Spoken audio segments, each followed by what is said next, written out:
Book 3, Chapter 29, That the faults of a people are due to its prince.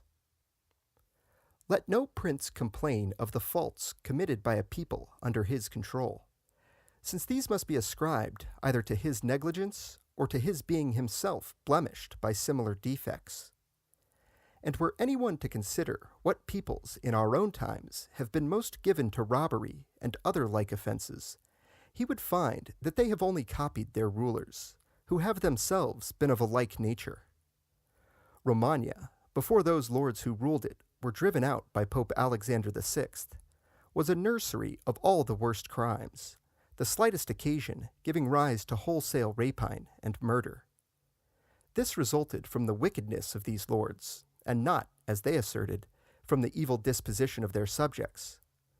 For these princes being poor, yet choosing to live as though they were rich, were forced to resort to cruelties innumerable and practiced in divers ways. And among other shameful devices contrived by them to extort money, they would pass laws prohibiting certain acts, and then be the first to give occasion for breaking them. Nor would they chastise offenders until they saw many involved in the same offense, when they fell to punishing,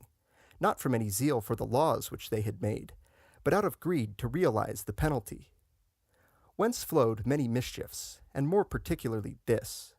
that the people, being impoverished, but not corrected, sought to make good their injuries at the expense of others weaker than themselves. And thus there sprang up all those evils spoken of above, whereof the prince is the true cause. The truth of what I say is confirmed by Titus Livius, where he relates how the Roman envoys, who were conveying the spoils of the Veientines as an offering to Apollo, were seized and brought on shore by the corsairs of the Lipari Islands in Sicily, when Timasitheus, the prince of these islands, on learning the nature of the offering, its destination, and by whom sent,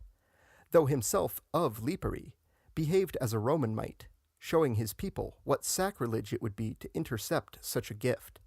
and speaking to such purpose that by general consent the envoys were suffered to proceed upon their voyage, taking all their possessions with them. With reference to which incident the historian observes,